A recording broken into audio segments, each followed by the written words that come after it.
Well, I'm going to try my best to be as slow as I can speak so that you will be able to understand what I'm going to say.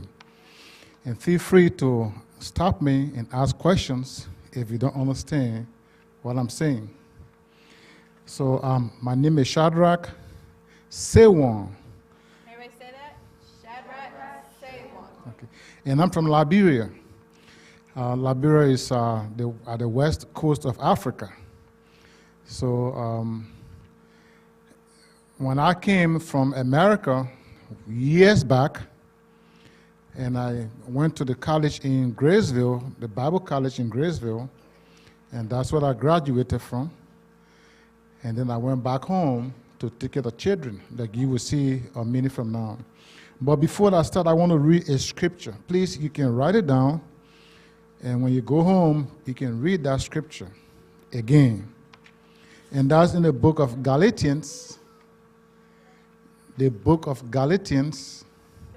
Galatians, okay. Well, thank you.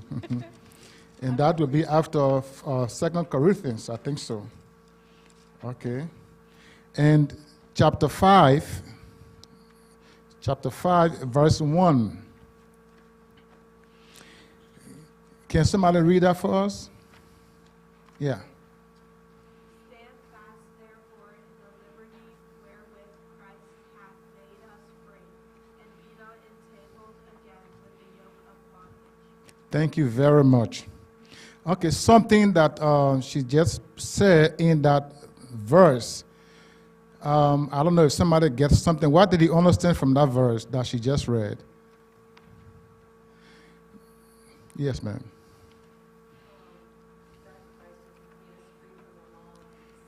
Okay. Okay.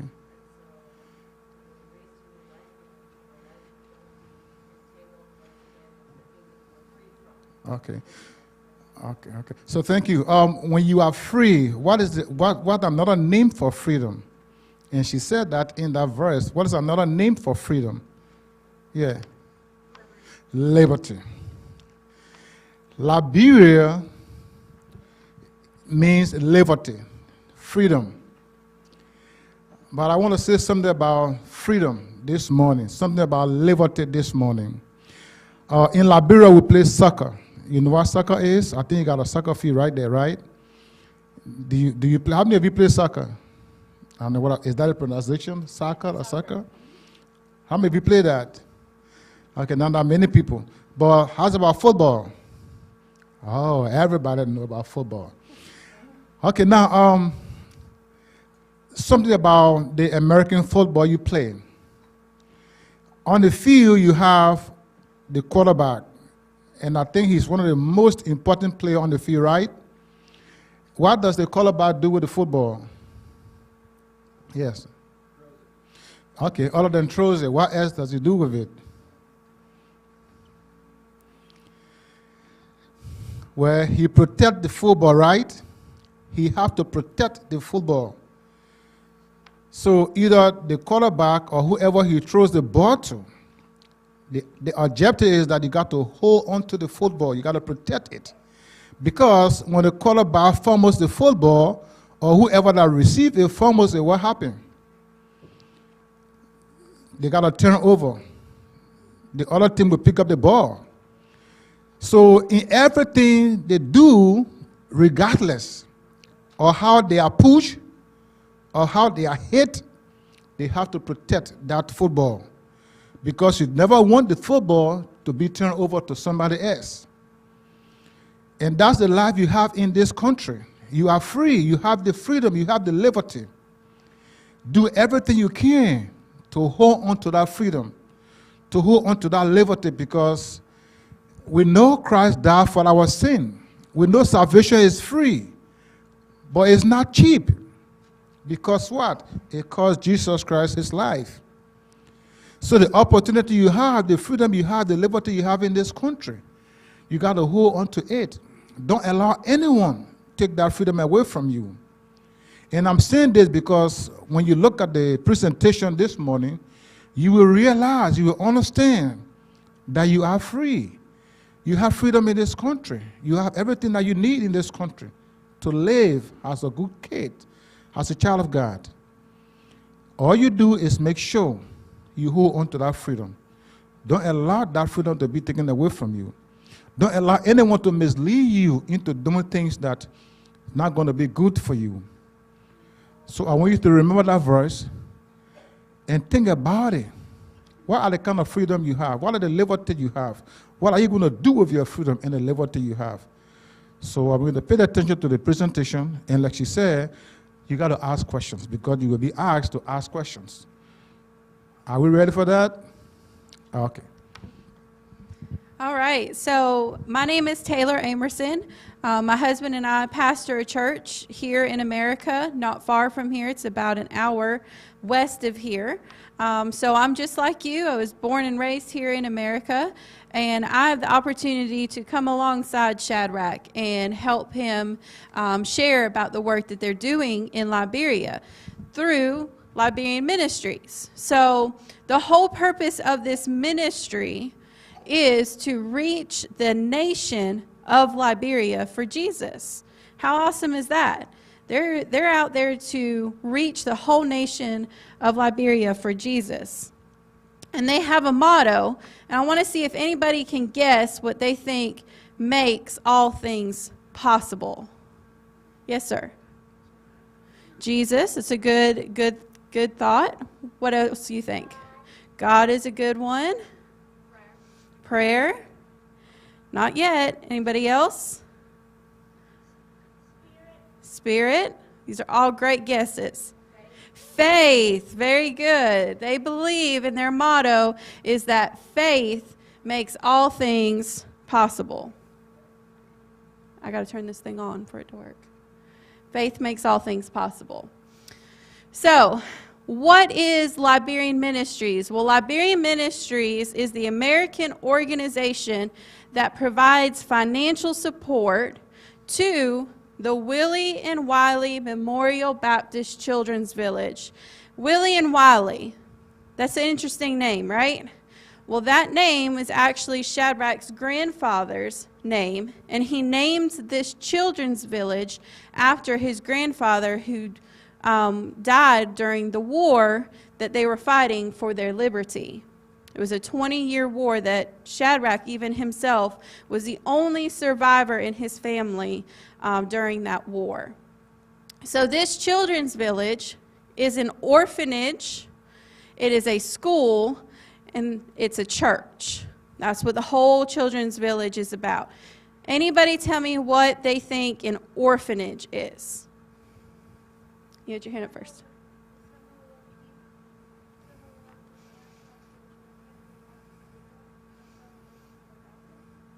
Okay, it's a place where children can go when their parents can't take care of them. What about you? Anything else you want to add? Okay. Yes, ma'am. Yep, parents have died.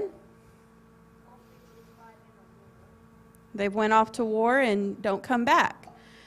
These are all great answers. So yes, those are some of the reasons why they have an orphanage. But I want to give you a look inside what these kids look like and what their home looks like.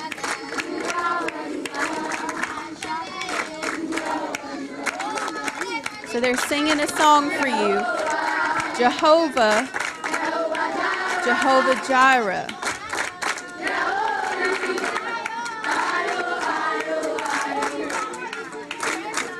God is their provider.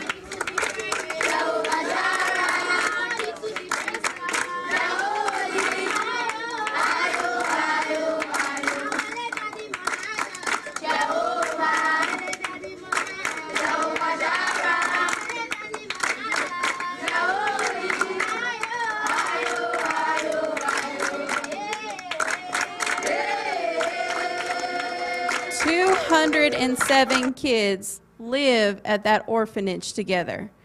Can you imagine that? Having 207 brothers and sisters? That's a lot, right? Well, they also have a school, and this is what they are taught in school. Holy Father, your great love and mercy. And very glad for all that you have done for me today. I pray that your Holy Spirit may guide me this night. In Jesus' name, I pray. Amen. I pray your Holy Spirit guard me this night. In Jesus' name I pray. Amen. Isn't that a beautiful, that's just the end of that prayer. And that's a wonderful thing that they get taught in the school that they have there. But also they have a church. And so this is what a typical church service looks like for them.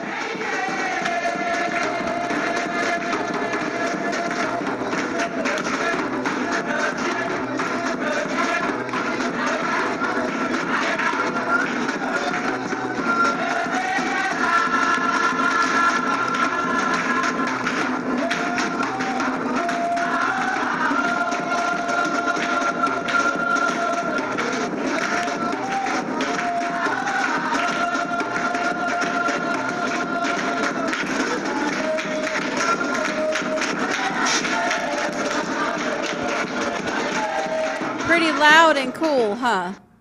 It's a very neat service to be in. So here's one of our first questions. Yes, sir, you have your hand up first.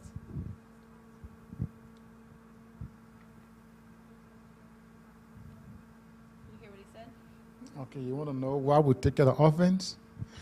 Okay, that's a good thing. It been my passion. It is my passion. It will always be my passion. Because when I was born, my parents, my mother and father, they abandoned me. Well, I can say us because I had a twins brother. So my grandfather took care of me. And I felt that there are so many children that don't have a good home. Their parents die either through sickness or through whatever means. So I believe by helping the kids, I'm giving back to God, because I pray that for what he did for me during the Civil War, he saved my life. 3 different times I was called to be killed, but then God saved my life. So I want to devote my time to helping kids, and that's my dream, that's my vision, and that's what we do. So that's why we are taking care of the kids, the orphans. Very good. So Shadrach does not do this. He does not do this ministry alone. It's actually him and his wife, Gertrude, that run this orphanage together. They've been married 25 years. They have 4 children of their own, but they are missionaries. Can anybody tell me what a missionary is?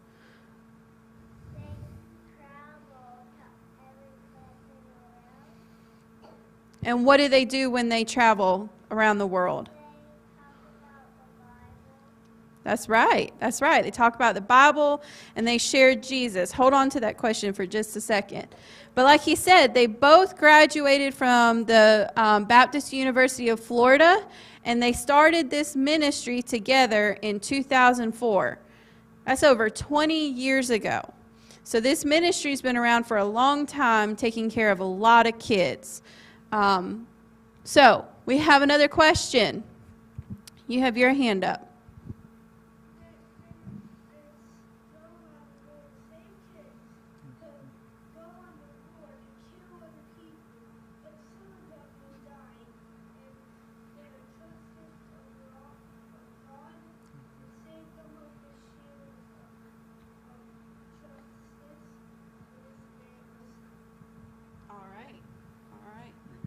What's your question? What do the kids call you? Oh, okay. Here, how do you call your parents? Okay, mom and dad. So for us in Africa, we call the mother, we can call it ma or mom. Then the father, we call the father papa. So we are the papa and the mama to them. So that's how they call us, how the children call us. So before we leave, I'm going to give you some dialects, how to tell good morning, and then good evening, and then good afternoon. I'm going to tell you, and you got to learn that before you go today. That's right. All right. So you asked earlier, where are they? So this is just going to be a little video that kind of shows you where we are at in Florida, in our North America, and you travel across the Atlantic to the west coast of Africa to the country of Liberia. And Liberia is about the size of our state of Texas. So it's not big, but it is big. Monrovia is their capital city, and the red dot is where the actual children's village is located. Now, Google Maps tells you it should take 6 hours and 40 minutes to get there. Yes, ma'am. Absolutely not. On land, but it does not take 6 hours and 40 minutes. It took, because I had the opportunity to go last year, it took us 15 hours to travel that road. It's a really rough road, and I'm going to show you what it looks like in just a minute. But as you make your way to the children's village, you come to this town where this red dot is called Carmo Town. And this town is where Shadrach grew up with his grandfather. So when he went back to Liberia, he went back to his hometown, which is deep in the bush or deep in the jungle of Liberia. Now, I will say that where they're at, they don't have grocery stores, they don't have gas stations, they don't even have electricity. If they have electricity, it runs off of a generator. So it's a very remote part of Africa. And when we talk about missionaries going into all of the world to proclaim the gospel, this is the man and this is the ministry that's telling Jesus to a very remote part of Liberia. So that's the school as you come into the village. The brown is the main orphanage housing. The blue roof was actually the nice 5-star resort that they fixed for us missionaries to come. So yes, what's your question?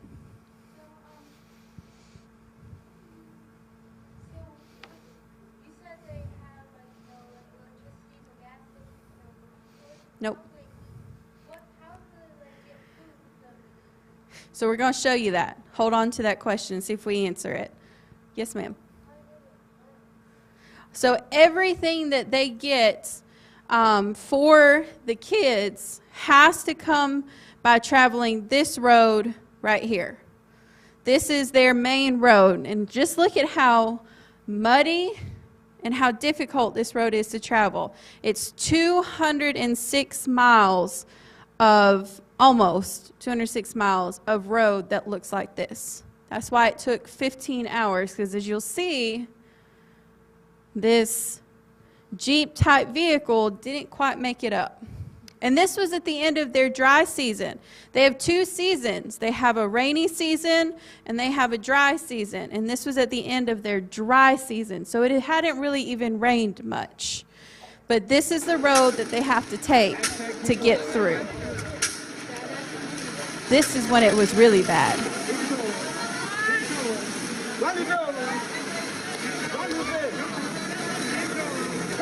Oh, that was you driving that. Shadrach's in the vehicle right there trying to get it through that.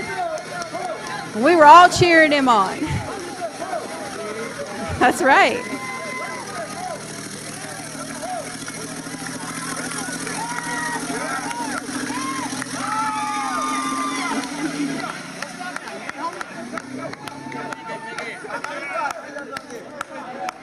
That spot right there, there was a vehicle stuck in it before we even got there.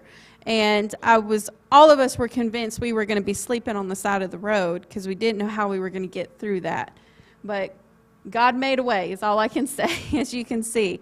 But that's just some of the challenges they have. So that's the journey that they have to make to get supplies from Monrovia to where this children's village is, because there is not grocery stores or anywhere to buy supplies like that where they live. So, like I said, there's this orphanage. This is the ground level view. To the right, that was their football or soccer field. That white building is their main house. That is where Shadrach and his wife share a home with these 207 kids. Now, just imagine they don't all have their own bedroom. You know, that building's not big enough for them to all have their own bedroom. So one kid is sharing a room with how many others? 15, 20 other people or more. All share one room. That building right there with this looks like a stick, sticks holding it up, that is their kitchen. Their kitchen's not inside their home, it's outside.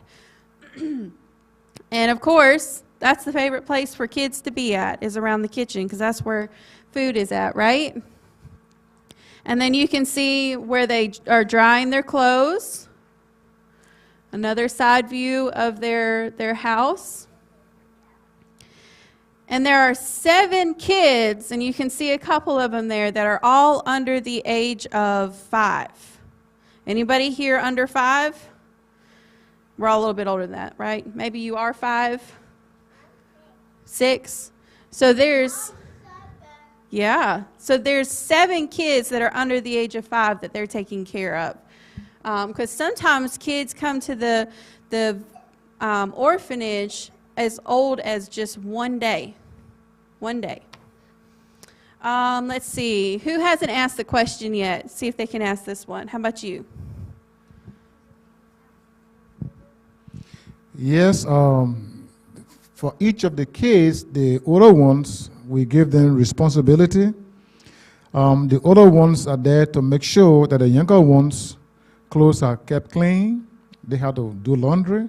It's not like what you have here, and I think you might see, it's not what you have here. They have to manually wash the clothes. There's no machine, there's no electricity, so they got to wash the clothes and dry it under the sun. So the kids also make sure that they do some work around the field, the school, by cleaning the grass or clearing the land. Some of them help the younger ones to study, and we had to go fetch woods from in the bush to cook. There is no stove, there is no oven, there is no microwave. Everything is on the fire. We had to cook on the fire, so we need wood to be able to cook. So some of them go and get some woods. Some of them go in the bush and harvest some palms to be able to get our gravy out of it. So there are a lot of things. So yeah, each and every one of them have something to do. Not just to sit around, but at least to be able to do something. Mm-hmm.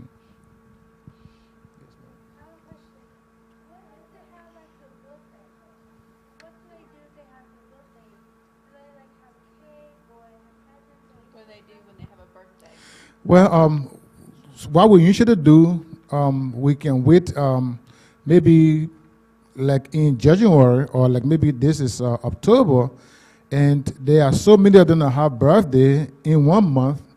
So we wait for the last birthday of that month, and then we put everyone together, fix some popcorn and Kool-Aid, like a juice, and that's it. There's no cake. There's no cake. Mm-hmm.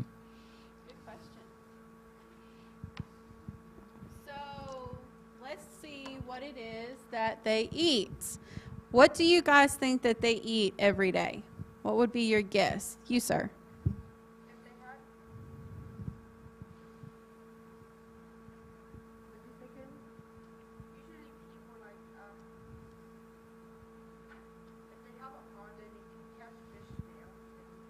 Okay. So you think fish is on the menu. What about you? Soup. Okay. You, sir, in the back, did she say what you were going to guess? Okay. Let's see. How about you in the red shirt? That's you. Wild game. Very good guess. What about next to you? Chicken. Okay. Up front. Rice and gravy. Yes. So in this bottom right corner, that is the gravy. And like you said, there's no ovens, there's no microwaves. It's all over a open fire. So that's why it's not in the house, because the house would be very hot if that was in there that they were cooking. But yes, rice and gravy is what they eat every day. And you're going to see what mealtime, kind of looks like. Does anybody cook at home? Anybody help their mom and dad cook? Yeah?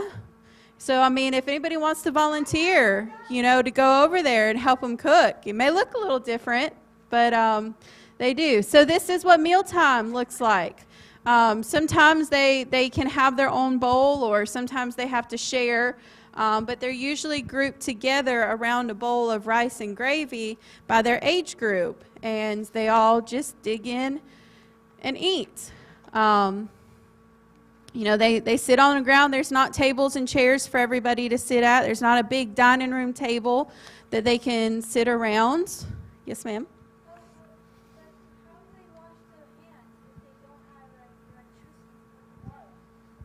You talk about how they wash their hands? Okay, so we have a well, and then we put a pump in it that we kind of pump the water out, and that's what they use to wash their hands. Well, we usually chlorinate the water. We put chlorine in the water to kind of purify it, So before we were drinking from the creeks, but then through a generosity of a church here in America, they gave us some money to be able to put to dig a well and then have a pump in there. It's not electrical pump. It's something that you got to pump the water out. Mm-hmm. Yeah. So one of the things I want to show you is, how do you make the gravy? Because he said one of the responsibilities that the kids have is to go and collect palm nuts. And so in that pot that's boiling down there are the palm nuts. And once they're good and hot, they put them in that thing that they're mashing up, which is called a mother. And they take turns going back and forth mashing. It's something like this. Mm-hmm. Yeah. Yes. Yep, a big mortar and pestle. Yep.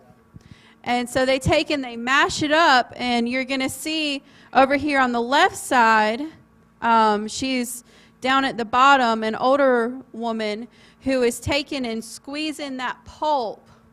You'll see it in just a second. She's squeezing that pulp and getting all the oil out of it. Down there in the bottom left, you can see her with her pan. She's squeezing it, getting the oil out of it. And then that's what they use to make gravy and I think other things. Yeah. Palm oil. Palm oil.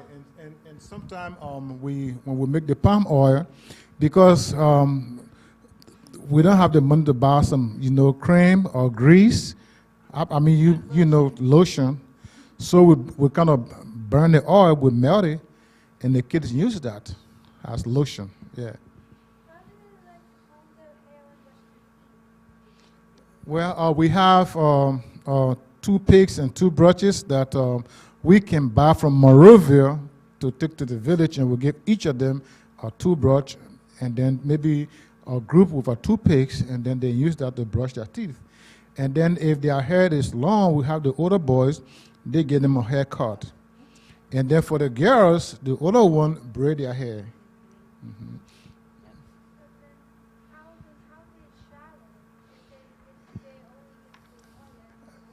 Okay, so what we do, we build an outside bathroom, and then we put the water in a bucket and take that in the bathroom with a towel and a soap and dip the towel in the bucket, and then you wash off. That's how they take a shower. Yes, Thank you. Yes. Yeah, sponge bath, yeah. Yes, sir. Well, that's a serious question. It's a very important question. It's been tough for our kids because there is no medicine. The clinics are so far away. So sometimes when they get sick, I had to call her here to be able to ask for money to buy some medicine and then be able to take them to the clinic or to the hospital. You know, so it sometimes get tough and the kids do get sick, but we don't have the money. But I always call her to raise the money and send it to me in Liberia, and then we're able to take them to the hospital in Monrovia, not to the village, but in Monrovia. Yes, ma'am. Yeah, well, we do have pets like dogs. It's not how you take it here, but yeah, we do have dogs, mainly. Yeah, they do have cats, but I have not seen that many people taking cats as pets. Yeah, but the dog, yeah. Have them as a pet here. Mhm. How do they get money to make houses and make clothes and like make food? How do they get money? Okay, well, in Liberia, at the village there is no employment. And Liberia is the 8th poorest country in the world. So there is no job at the village. So every time we have needs of clothes or school supplies or uniform, I always have to call her and then talk to churches in America, individuals in America. They donate some money to the ministry.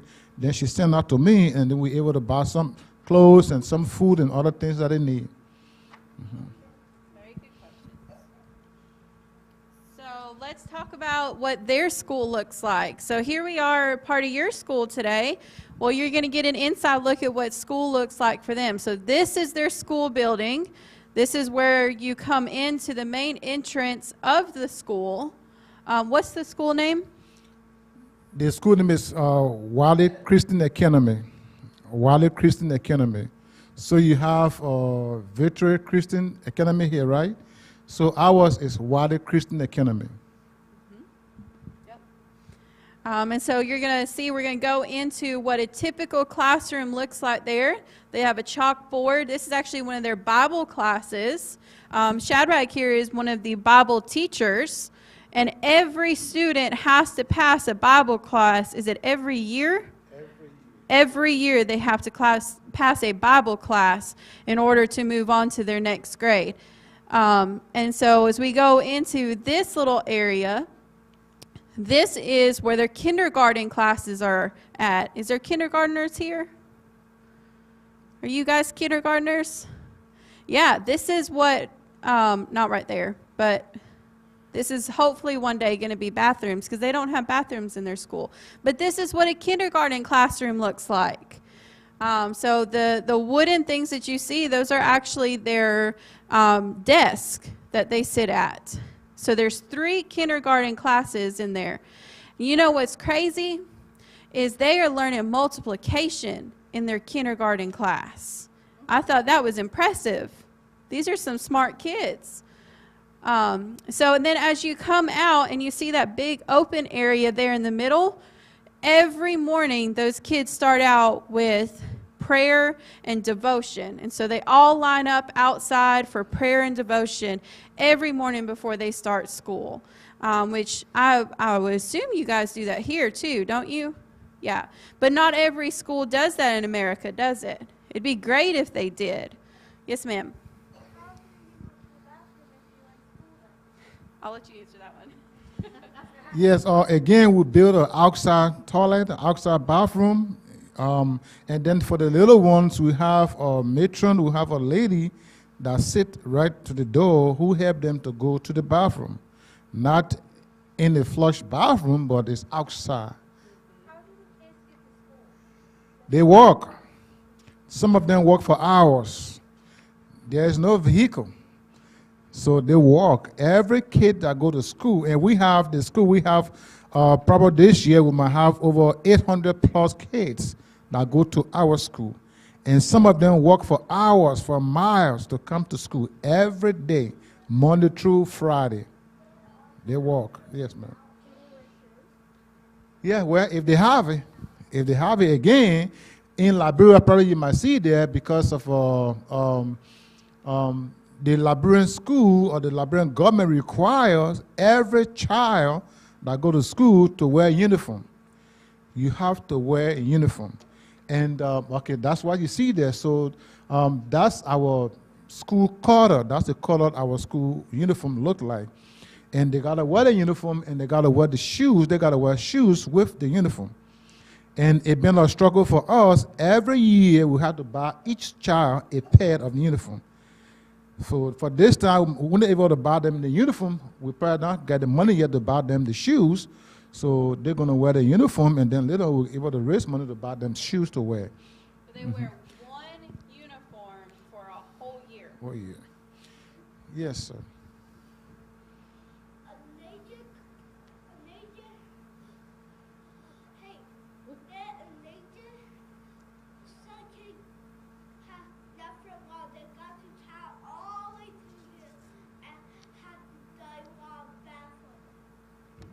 Yeah. Yes, yes, sir. Go ahead, Asher. Go ahead.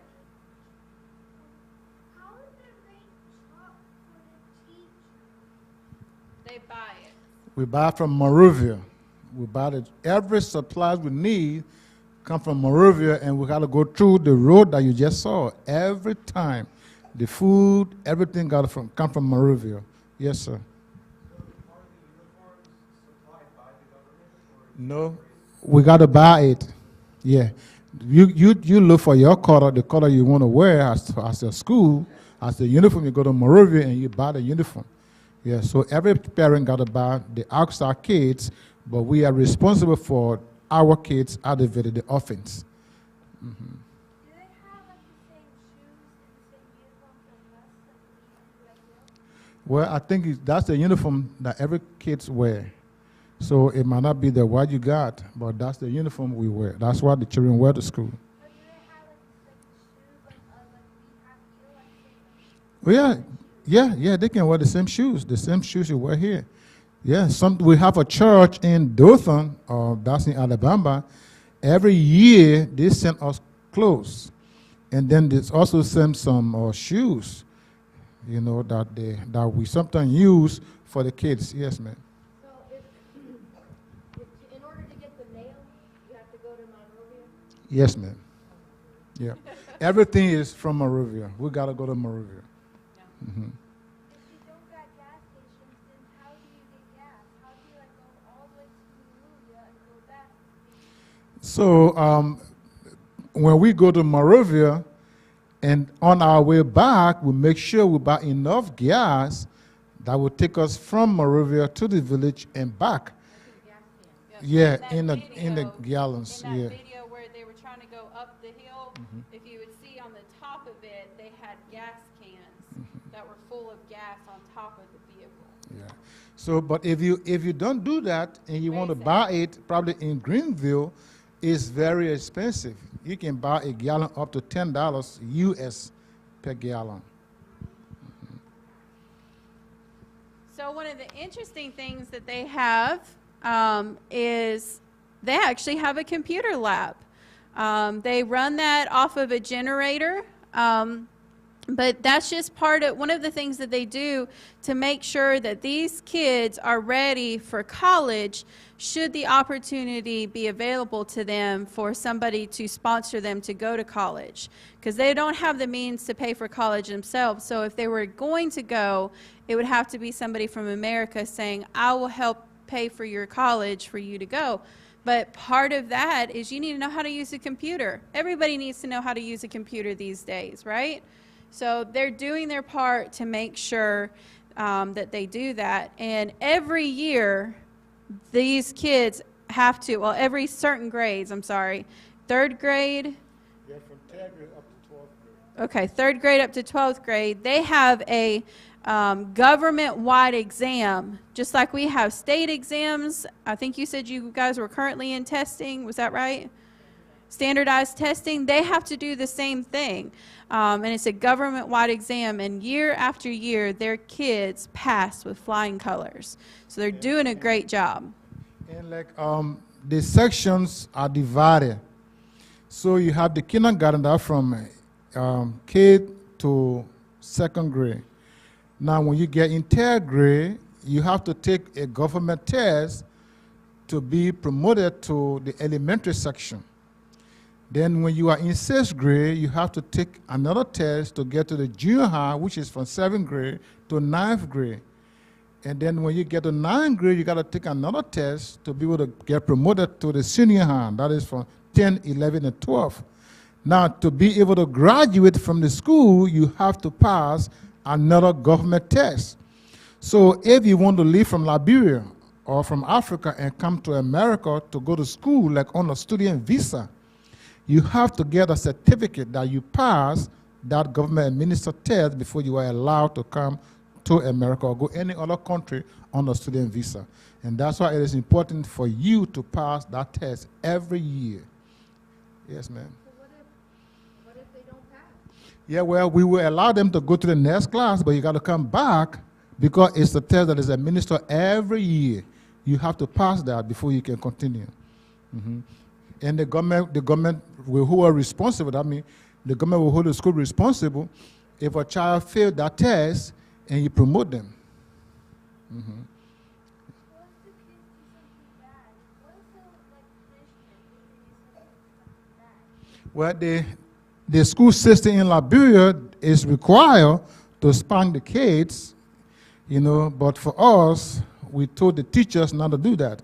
So we rather give them a punishment and maybe tell them to go and clean some grass, maybe go and pick up papers from around the campus, you know. But yeah, it is required to discipline the kids when they misbehave in class. Yeah. Did you have a question? What's your question? Do they have what? PE. Oh yeah, it is a required course. And I think you will see something like that where you see the kids were on, I think it was on the field where they were kind of for, and I think it should be, okay. That's their PE. That's class. that's part of our PE there. So they kind of jog, they run. I mean, a lot of things they do for the PE. Mm-hmm. Yes, ma'am. Yes, ma'am. We have 16 different dialects in Liberia. But English, like the one that I speak, is the only or the only language that is taught in school. The dialects are not written. So English is what we teach in school. Mm-hmm. You the blue shirt first. Do they say scripture? Oh yeah. We make sure that every time we have a devotion, when we go out for devotion, they recite some Bible verses. There's a lot of Bible verses. This is scriptures. Mm-hmm. Yes, ma'am. Well, mostly the girls play kickball. Like for us, the baseball they play here is how we play how the girls play the kickball. But it's not with a bat, but it's with a soccer ball, and they kick it. That's the girls' side. And the men play soccer, again with a soccer ball that they play on a football field. Mm-hmm. Yes, ma'am.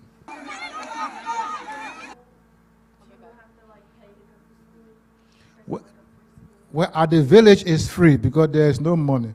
So the school we have at the village there is for the orphan is free. Nobody get money to pay anything, so they come to school free. And free to anybody Who want to go to school is free to go. Just come. Just come. Once you come, you go to school free. Yes, ma'am. So if they have to walk hours to go to school, and then after school they have to walk hours home, do any of them just stay there? Well, not because we don't have space. We don't have place for them to stay. So like every morning, the school section is 7:45. It's devotion time. 8 o'clock, classes begin. So most of those that live far distance, we give them some grace period, at least 15 minutes, that if they are late, they are fine. But if you live closer and you come after devotion, you get punished. You have to be in class on time. But those that live far off, we give them that grace period. Some of them live hours away, but they usually go weekends. They go home. They spend some time with family members in the other villages, and then they go home during weekends. Yes, ma'am. What is the time difference? Right now is 5 hours different. I think you have 10:20 a.m., so you count 5 hours, that's 11, that's 12, that's 1, 2, 3. So it's 3:20 p.m. in Liberia. So why is 10:20 a.m. here is 3:20 p.m. in Liberia. So it's 5 hours different. Sometimes it dropped to maybe 6 hours. Sometimes it goes to 6 hours, depending on your time zone. Sometimes your time zone changes. So yeah. So he said soccer, or football as they call it, is their sport. So just wanted to show you what a typical game looks like there. I'll say they're pretty good.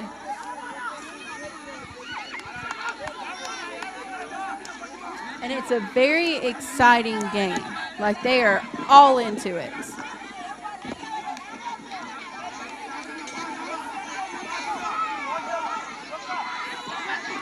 While we were there visiting, they played multiple soccer games every day. And so towards the ends, It's like after you have each section is 45 minutes, and then if there is no score, you have to do a penalty kick. And that's the penalty kick right there.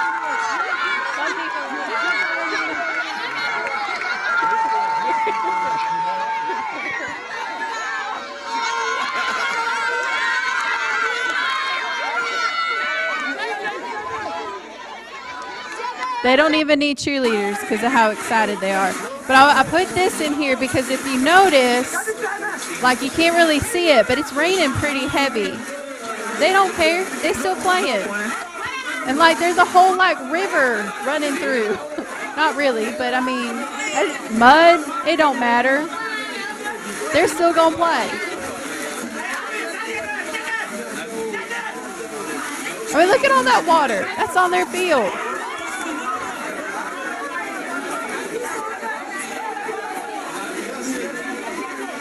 But nothing will slow them down. This is an important game to them. They love to play it. And I just thought that was pretty impressive because, you know, here in America, we'll call a game if there's rain. You know, we're not going to play if there is, but it don't matter to them. They're going to still play. So like I said, they also have church. And so this is Gully Springs of Liberia. That's the church that I'm from here in America. But our church kind of helps start the ministry, so they named it after our church. And this church meets for several hours once a week on Sunday morning. Downright happy all the time. Do they recognize the song? Now the last part of the song is, since Jesus Christ came in and cleansed my heart of sin, I'm in right, outright, upright, downright, happy all the time. In right, outright, upright, downright, happy all the time. I'm in right, outright, upright, downright, happy all the time. Since Jesus Christ came in and cleansed my heart of sin, I'm in right, outright, upright, downright, happy all the time. I'm happy all the time. I'm in right, outright, upright, downright, happy all the time. Since Jesus Christ came in and cleansed my heart of sin, I'm in right, outright, upright, downright, happy all the time. Faster! I'm in right, outright, upright, downright, happy all the time. I'm in right, outright, upright, downright, happy all the time. Since Jesus Christ came in and cleansed my heart of sin, I'm in right, outright, upright, downright, happy all the time. Backwards! I'm downright, upright, outright, downright, happy all the time. That's where it got really interesting.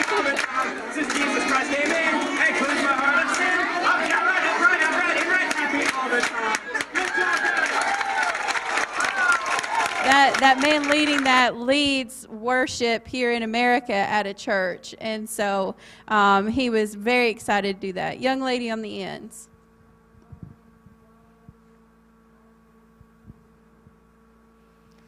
Yeah, because there is no electricity, so and most of the members, not the kids of the village, but some villagers, they had to walk some 4 or 5 hours to come to church.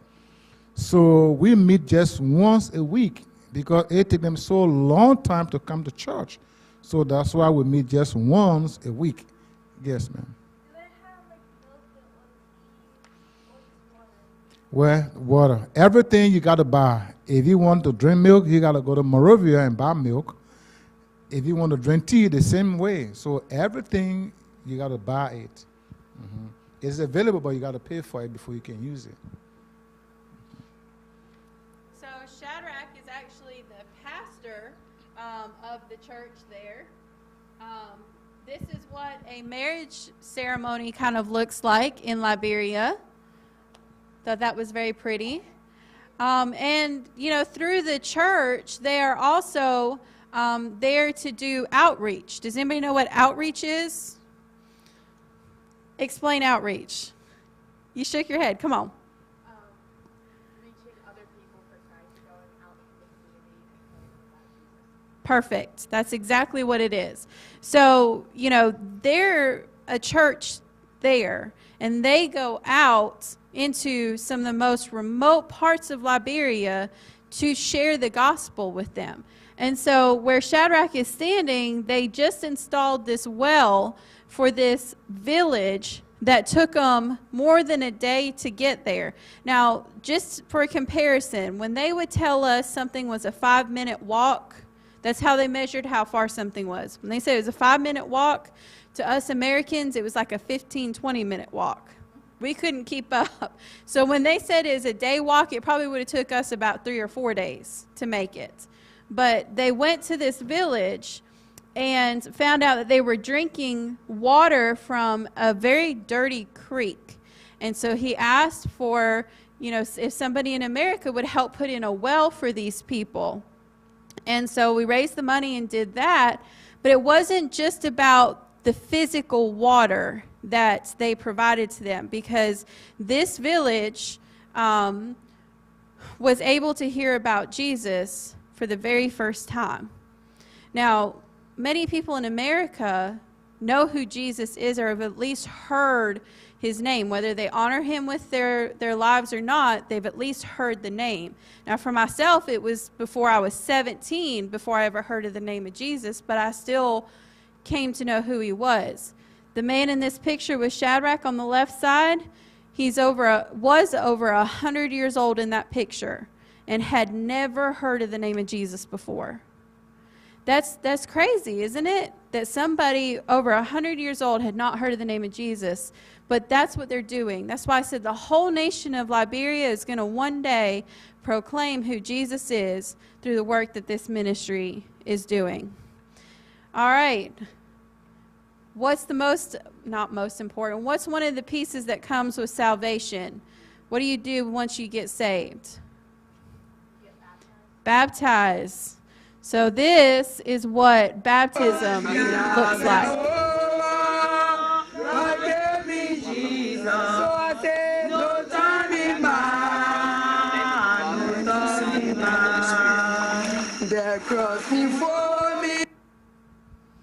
And that day that we did that, we baptized 18 people. Some were children, some were adults. And we had to do it very early in the morning because that creek we were in was the creek that people used to draw water from. And so we were stirring up all that dirt in the water, and it needed to settle before they could use it. And we also killed a snake, and that was not fun in that. But, you know, the kids had a machete, and they saw it, and they chopped its head off right there, and we were fine. So it was great, very safe. Yes, ma'am.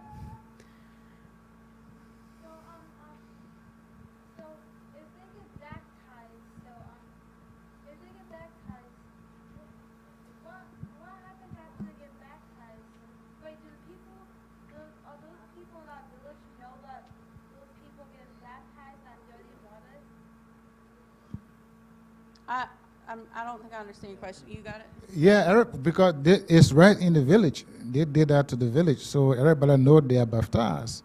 And then they go to church, and then we're able to help them out, you know, teach them about the Bible and how to remain, to be a committed Christian.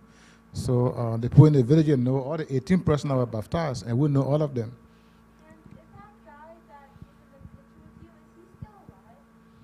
The old man. No, he passed. Yeah, probably a year. Yeah, I think a year ago. Yes, sir. How many different religions are practiced in Liberia?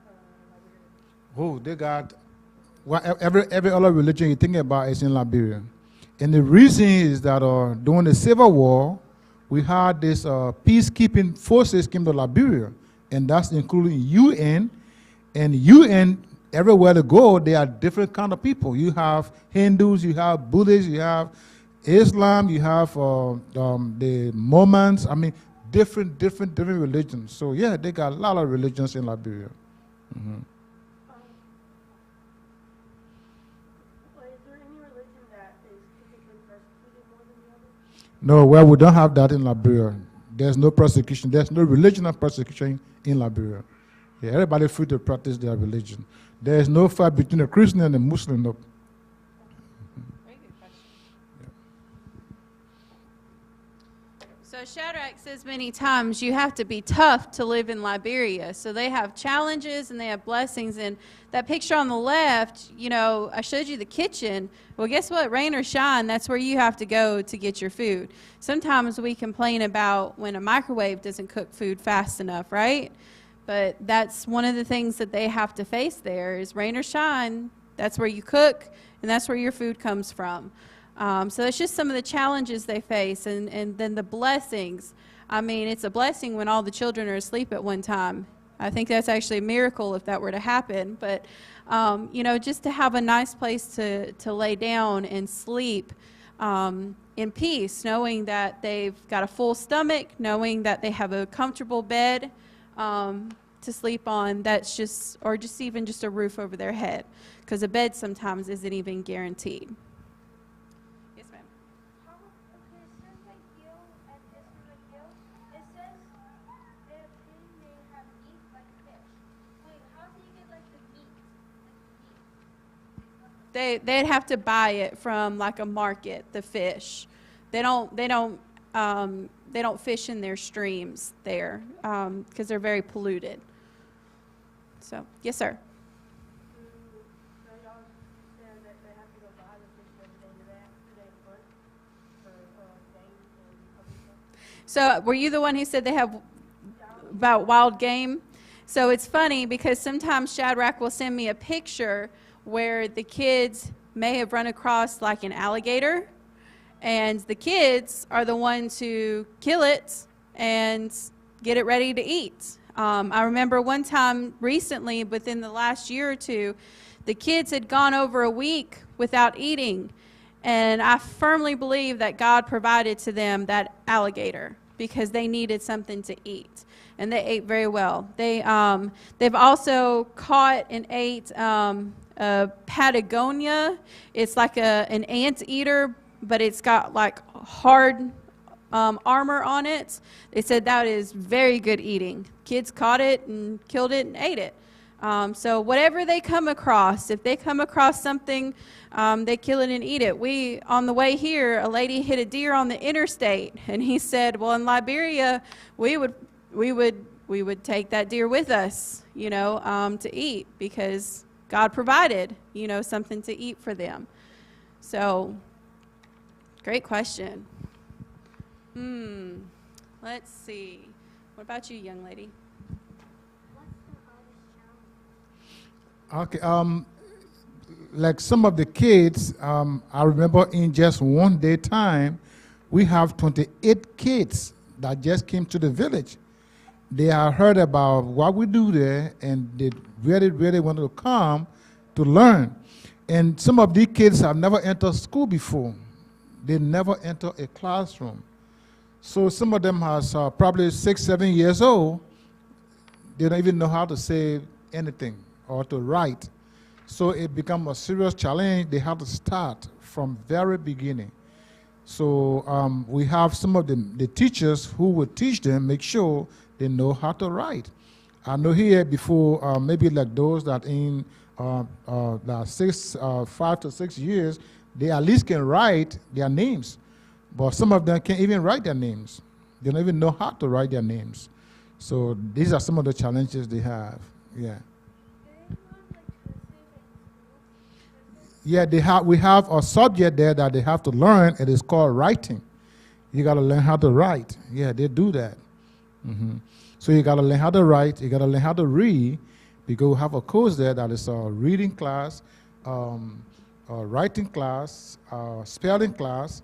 So you do all of that to know how to spell, to know how to read, and to know how to write. Yes, ma'am. Yeah, we do have chapel. I think when you saw the first picture that she showed, the school and then a chapel. So every Friday, every student must go to the chapel. And it's after recess time, the rest of the hours is in the chapel. From there, then they go home. And there are a lot of things we can do in the chapel. They play games, and yeah. Okay,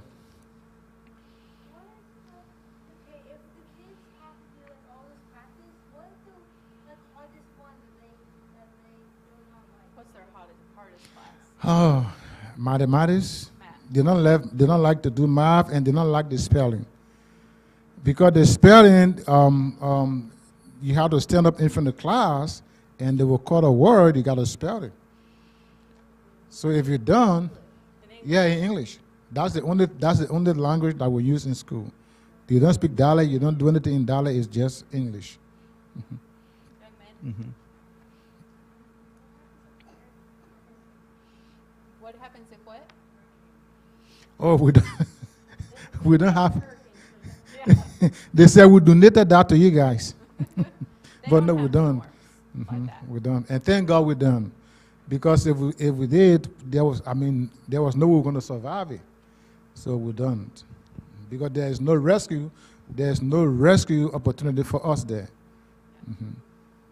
So when we talk about what it takes to run this ministry, it's 100% based off of donations from America, from our community, from churches, from individuals, and kids, believe it or not, that are just like you. And I want to share a couple stories with you. This first one, that's me with one of my co-workers' daughter. Her name is Joni. She's 7 years old in that picture. She worked an entire summer when I got back from the mission trip, earning chores, and she gave what money she earned to the ministry. Then this past year, she did that 2 years in a row, and then this year, she's just done this, she set up a money bucket at work collecting money for the ministry. And she got the other girls that were daughters of my coworkers involved to help raise funds. They put up signs all over our office, but over $100 they've raised. This young lady, she's 17 years old in this picture. This was 2-3 years ago. Her name is Faith. This picture we just took a couple weeks ago. She's in college now, but she worked an entire, from the time she was 15 to 17, raising money so that one day she could buy a car for her to be able to go to college. Well, guess what? When she heard about the ministry, she come and she brought her wallet where she had been storing all of that money, like her piggy bank. She come and she handed Shadrach her wallet, and she said, "This is all the money I have, and I want you to use it to help build a school in their capital city that will help them to be self-supportive. That way they don't always have to call on people in America to help them." So she gave over $1,000 to start building the school that will help them be self-sufficient. And so last year, she had the opportunity, that's Faith, there, standing on the ground that she helped start to build for the school. And I thought that was amazing. She's 17 years old, you know, and she gave $1,000, but because she gave that $1,000, we have since raised over $110,000 to build this school. We still have a ways to go, but because she was obedient to God, it encouraged others to give. So That's what I mean by it's community supported, even through kids like you from 7 years old up to 17 that are doing their part to help ensure that these kids are taken care of. Yes, ma'am.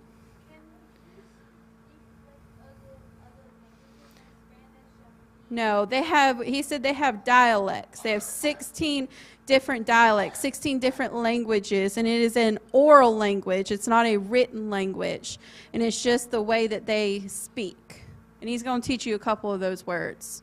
So here's my question to you. I got two different questions here. How much do you think it costs to give one child one meal a day for an entire month? Sir? $100, that's a good guess. $100 for one child, one meal a day for a whole month. What's your guess? 60? $69. You, sir? I will tell all of you you're way over. Yes, sir. 35 is a really good guess. You're getting closer. Yes, ma'am, in the green shirt. Nope, too high. I'll give it to you. $15. $15. Yes, sir. 15. $15 is what it takes to give one child one meal for a day for a whole month. I don't know about you, but I know we can go to McDonald's, myself, and I can spend $15 easily on a crappy meal, a junky meal, something that's not good for me, you know, but $15 is all it takes. Now, is one meal a day ideal for them? No.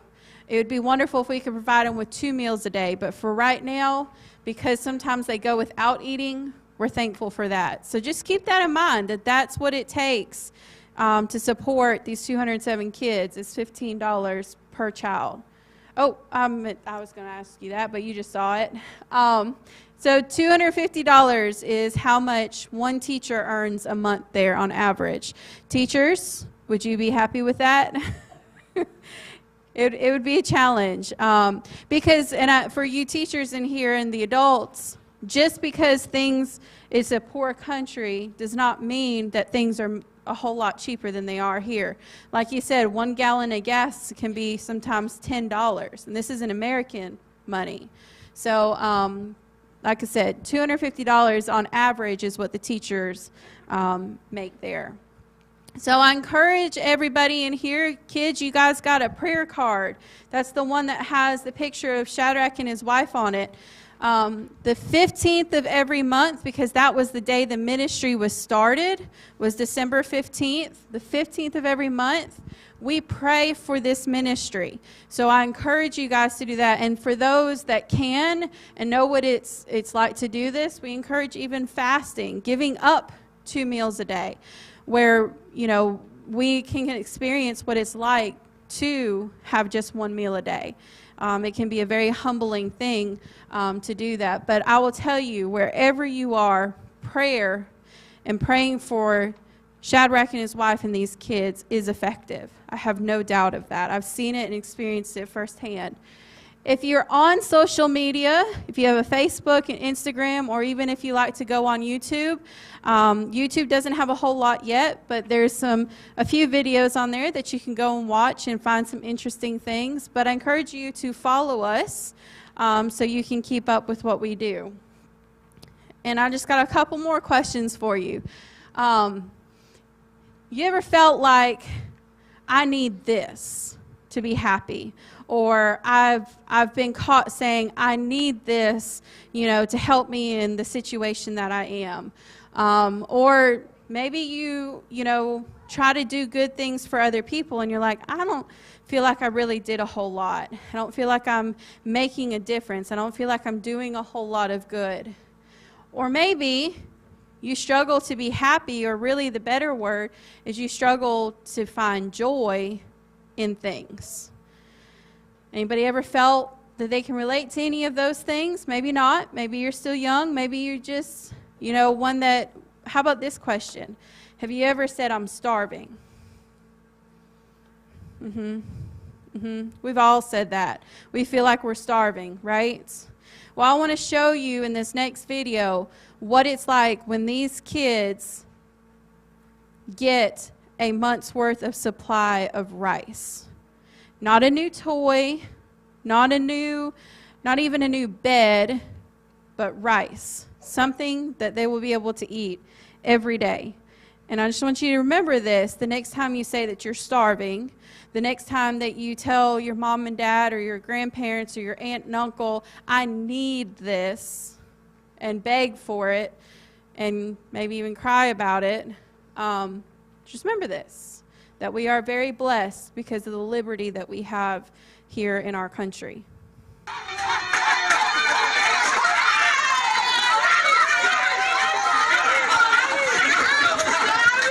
Look at those smiles for rice.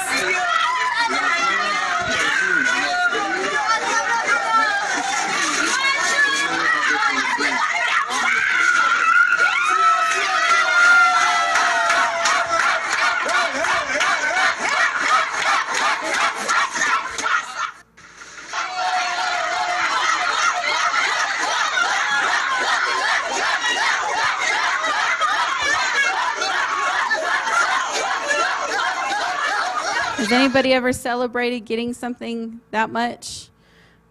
What about celebrating over food that much? So just remember that next time you want to say that you need something or that you're hungry. And just appreciate what you have and thank God for it. Give him the praise for what you have. And my final question, who wants to go? Well, you just pray on that because it's a wonderful opportunity, and I pray that one day that you get to see and meet these kids. Say anything? Okay. So I want to teach you just 3 of the dialects, what we can say. Now, the first thing is in the morning, you know, when I'll record you guys saying it. you know, when daybreak and you wake up and you want to speak to your mother or you want to speak to somebody, you know, you always say good morning, right? That's why you say English. Now, for the dialect that I speak and that we speak at the village, it goes like this. Onwuloleo. Who can say that? Onwuloleo. Can anybody say that? Onwuloleo. No, onwuloleo. You know, it's good morning. And every time we speak in Liberia, even if we speak the dialect, we always have that O sound. Oh, good morning, you. It's the onwuloleo. Onwuloleo. You know. And then at night, we say, you know, you can tell somebody, look, good night. We can say, wuluwao. Wuluwao. No, wuluwao.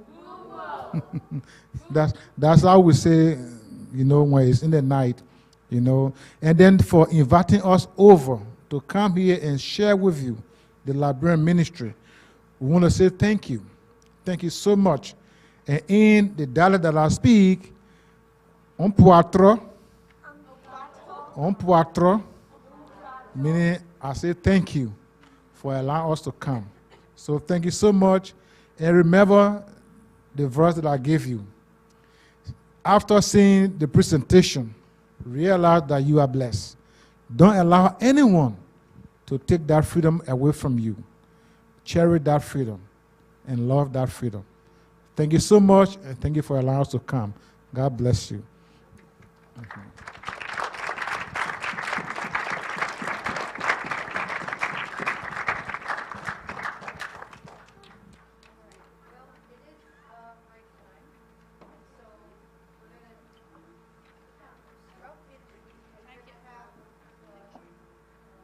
Can we get a group picture before we go? Would you like to do it in here or in the foyer? Oh, wherever you suggest. Whatever's High best. school's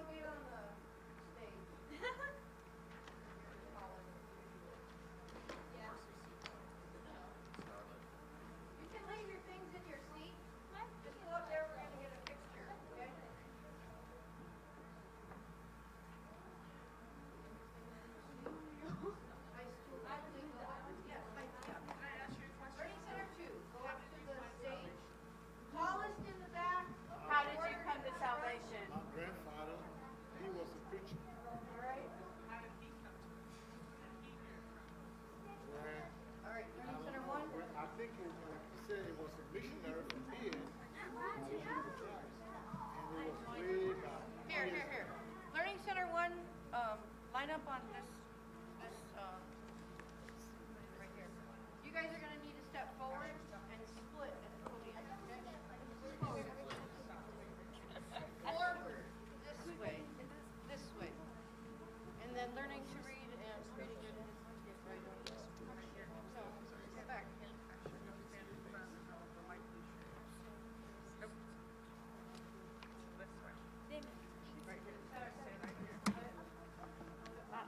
Teddy, come here. We're just gonna take a picture. We'll come back to it. Okay? Go stand next to Fill in the holes. Scoot up. Okay, go Scoot up. next to Teddy. Good. Yep, back up a little bit. I said you're directly behind. So make sure you like lean a little Yeah, bit. There you go. get in between two other people. I want to see everybody's face. You are a great looking group of kids. Put your hands down by your side.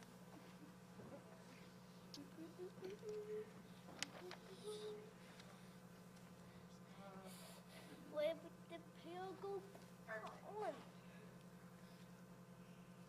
All right. 1, 2, 3. We'll do one more. Okay, 1, 2, 3. All right. And one more time. Everybody say good morning. Good morning. All right. Now say it in Liberian.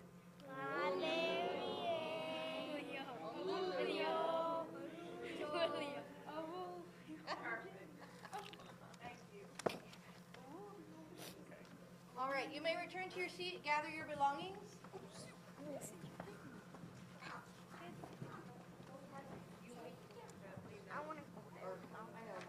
Maybe one day.